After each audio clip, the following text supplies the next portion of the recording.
जी बिस्मिल्लाहिर्रहमानिर्रहीम। Thank you so much for coming back to my channel. सबसे पहले मैं वही रिक्वेस्ट जो अक्सर किया करता हूँ अपनी वीडियो के स्टार्ट में, आप लोगों से ये रिक्वेस्ट की जाती है कि प्लीज़ मेरे चैनल को सब्सक्राइब करें।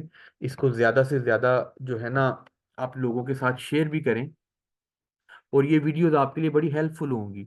ये मैं बिजनेस फाइनेंस की जो प्लेलिस्ट मैंने अपने चैनल पे बनाई हुई है, मैं उसमें ये वीडियोस डाल दूंगा।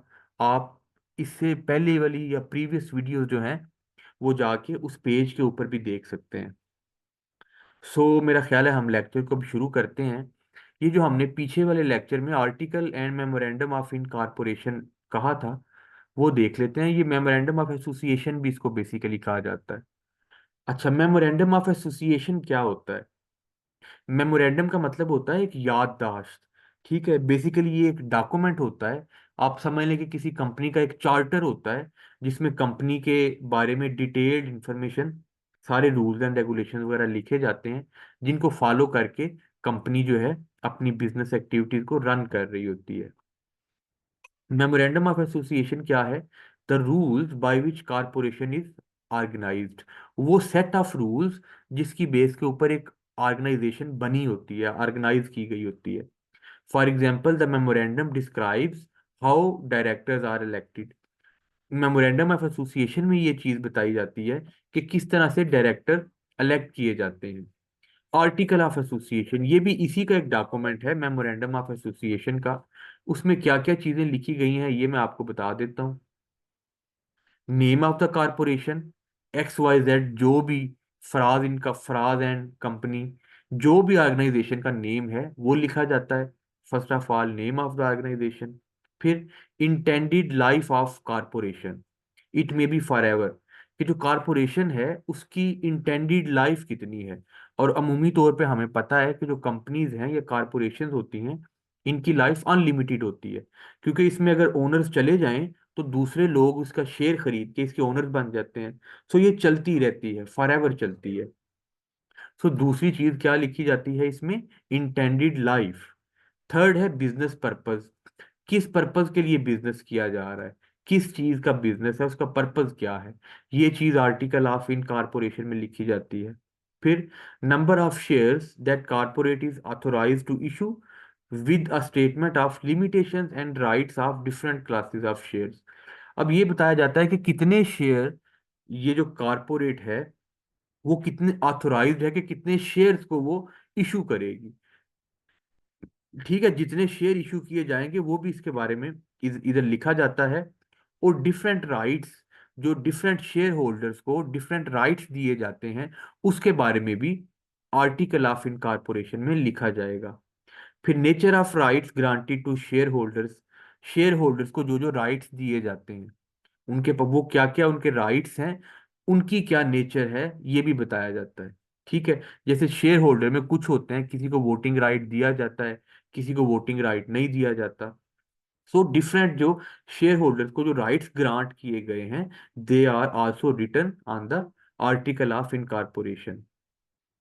फिर number of members of initial board of directors, जो आपके सबसे पहले बोर्ड ऑफ डायरेक्टर बनते हैं, उनके जो है ना कितनी तादाद है, कि number of board of directors आपके कितने, बोर्ड ऑफ डायरेक्टर्स कितने हैं।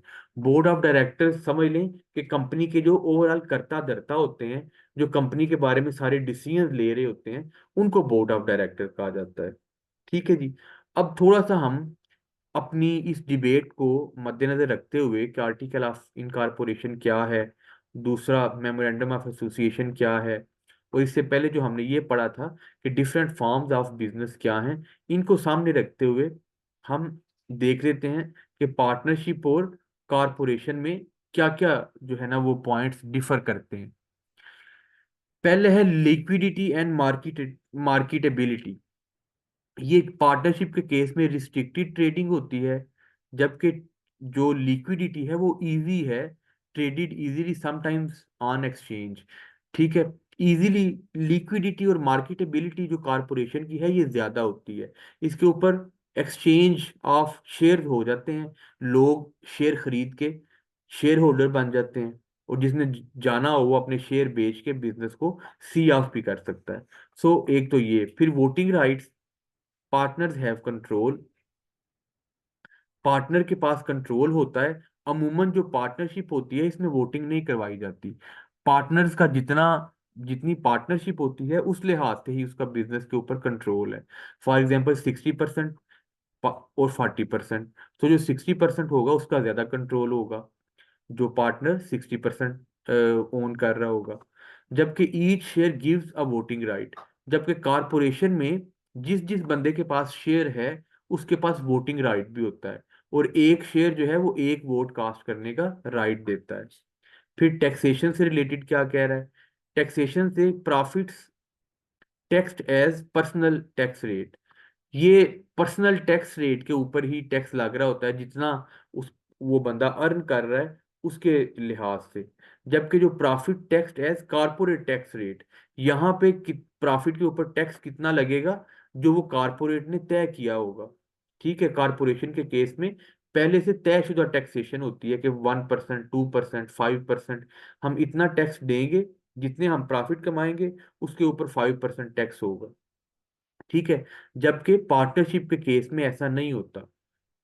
फिर री investment and dividend pay out, all profits allocated, dividend से मतलब क्या होता है कि जो इनकम शेयर होल्डर्स को शेयर्स की शक्ल में इनकम आ रही होती है, ये जो शेयर के ऊपर जो प्रॉफिट आ रहा होता है उसको डिविडेंड कह देते हैं।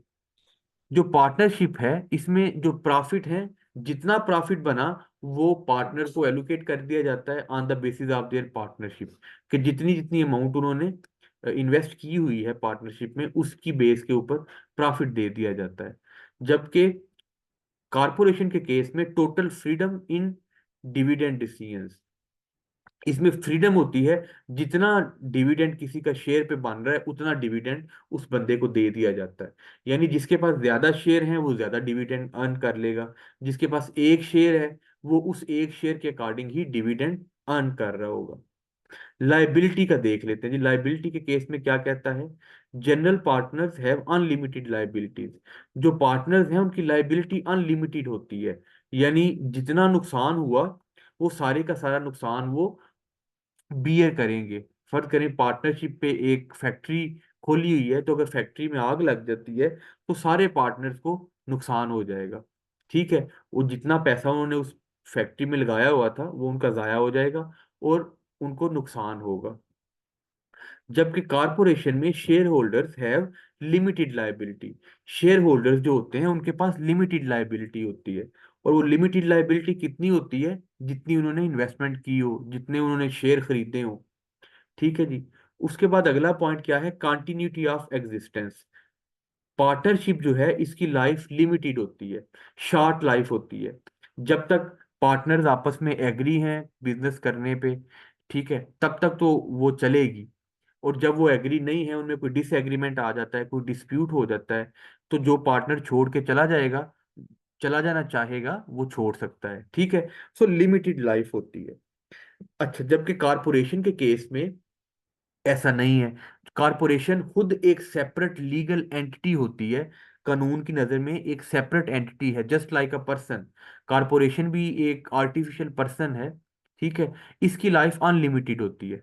उसकी रीजन क्या है अनलिमिटेड लाइफ की?